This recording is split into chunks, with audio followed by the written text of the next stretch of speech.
Shalom, queridos, graça e paz. Bom dia, bom dia, bom dia. Chegamos aí mais uma quinta-feira e estudando aí essa série tão abençoada, tão poderosa. Faça os seus comentários, tira as suas dúvidas. Você tá gostando? Fala aí com a gente, dá esse feedback, isso é muito importante, né, para que a gente possa entender que estamos indo no caminho certo, que você está sendo abençoado. Seu testemunho edifica a minha fé. Amém? Não deixe de testemunhar não, de falar como está sendo abençoado esse estudo. E hoje nós vamos falar sobre o quarto passo que o rei Josafá dá em direção à vitória. Querido, fica comigo, mais um café devocional, vai ser tremendo essa manhã.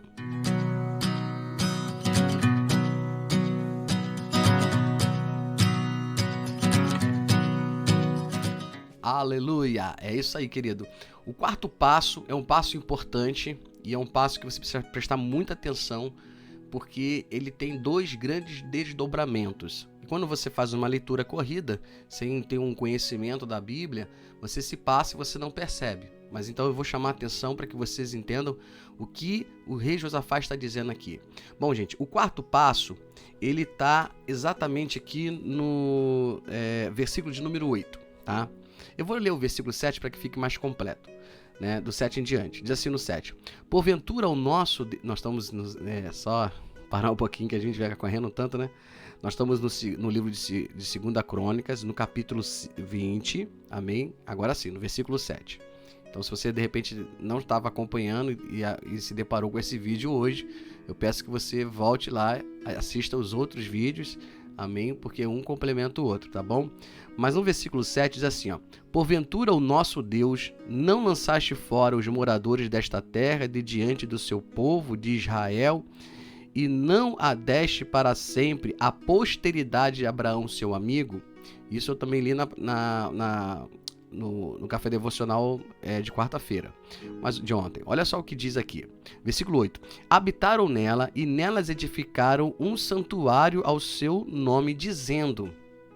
No versículo 9 é onde eu quero chamar a sua atenção, e diz: Se algum mal nos sobrevier a espada, por castigo, peste ou fome, nós nos apresentaremos diante desta casa, ou seja, do templo, e diante de ti, pois o teu nome está nesta casa, e clamaremos a ti na nossa angústia, e tu nos ouvirás e livrarás. Repare que tem um ponto aqui e depois ele continua. Agora, pois, eis que... Amém? Mas só para que você entenda o seguinte, o que Josafá está falando ali no versículo 9? Ele está se remetendo, ou seja, ele está usando a palavra profética que sai da boca de Salomão no dia da inauguração do templo. Então, quando Salomão vai inaugurar o templo, foi aquela presença de Deus poderosa, a unção de Deus desceu sobre o templo. Salomão é tomado pelo Espírito de Deus e ele começa a fazer uma oração profética. E dentre muitas palavras que está aqui no livro de 2 Crônicas, capítulo 6, versículo 12 em diante, você faz a leitura lá, é bem bacana. Então ele começa a orar e a falar e a profetizar, né? E uma das profecias que ele libera é essa que Josafá toma posse. E Josafá toma posse dizendo: Se algum mal nos sobrevier a espada por castigo, peste ou fome, nós nos apresentaremos diante desta casa e diante de ti, pois o teu nome está nesta casa, e clamaremos a ti na nossa angústia, e tu ouvirás e nos livrarás. Ou seja, ele está se remetendo a uma palavra profética que saiu anos atrás pela boca de Salomão no momento da inauguração do templo. Querido, é muito importante nós usarmos a palavra como arma espiritual, termos atitude na palavra. Quer ver uma coisa?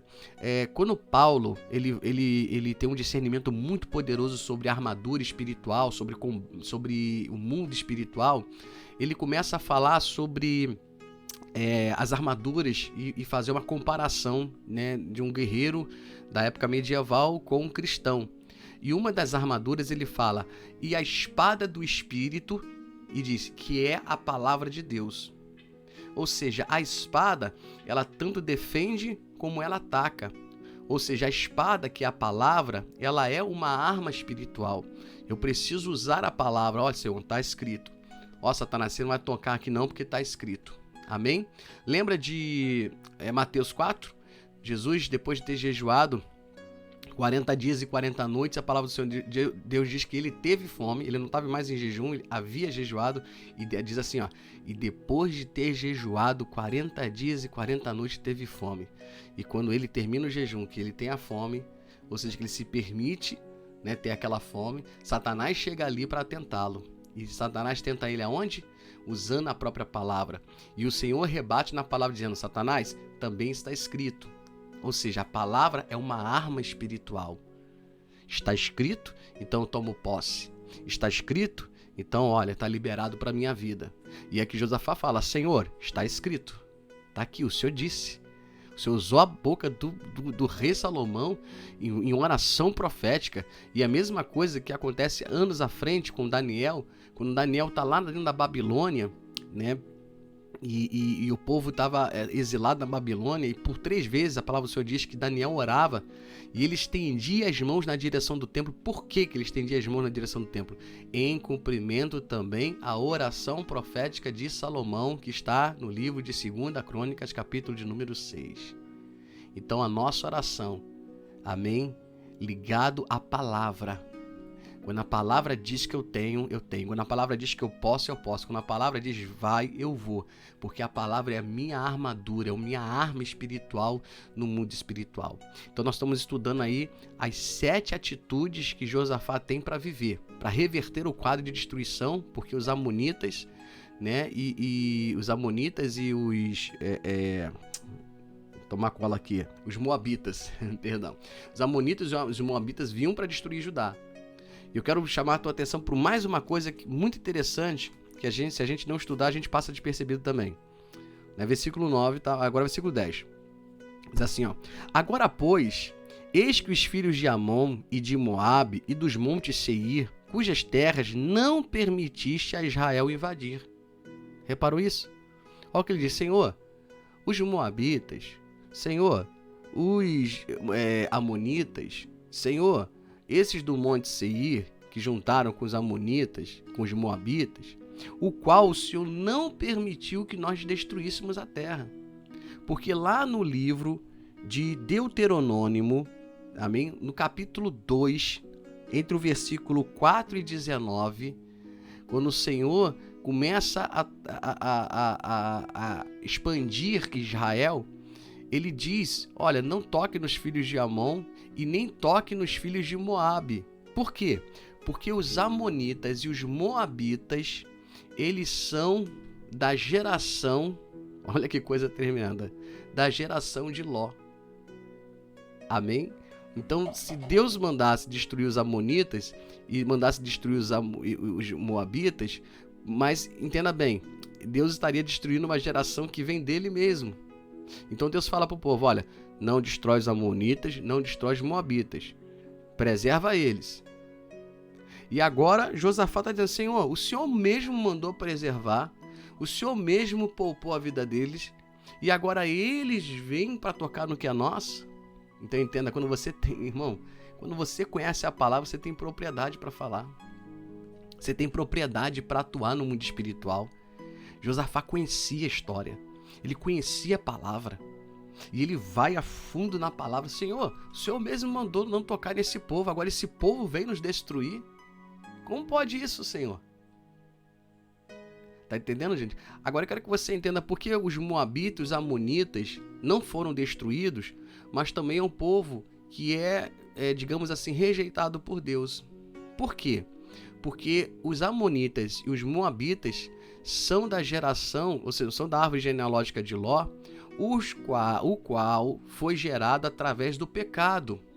Quando Ló ele sai da cidade que foi destruída ao fogo, ele vai habitar nas regiões montanhosas.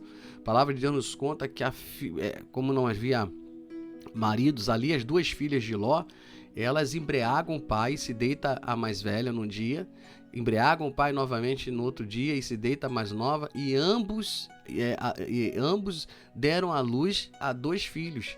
E esses 2 filhos, né, que foram gerados pelo pecado das filhas de Ló, né, geram essas 2 gerações, os moabitas e os amonitas.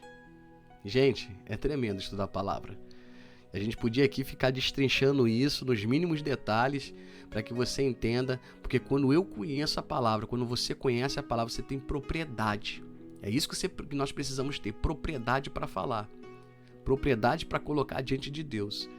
E foi o que Josafá fez, colocou diante do Senhor com propriedade e Deus deu a resposta. Amém?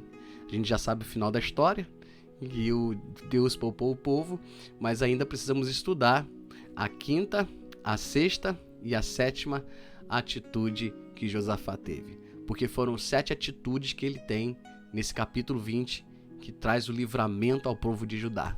E são 7 atitudes que você está tomando nessa semana. Amém? E que vai mudar a sua vida em nome de Jesus. Vamos orar? Aleluia. Senhor, obrigado pela tua palavra, pela revelação dessa manhã. Tremenda essa revelação, Pai. Muito obrigado, porque o Senhor tem ministrado os nossos corações ao longo dessa semana. Chegamos aqui, ó Deus, mais uma quinta-feira, revestido de uma autoridade, poder, da tua presença, da tua unção. Capacita a nossa caminhada e o nosso entendimento. É o que eu te peço em o nome de Jesus. Abençoa as famílias, os casais, abençoa, meu Pai, os pastores, as igrejas, abençoa a vida dessa pessoa, traz o suprimento e a prosperidade, cura o enfermo, Senhor, e restaura, meu Deus, essa ferida em nome de Jesus Cristo. Que o Senhor esteja contigo, que o Senhor te abençoe e te guarde em nome de Jesus. Amém?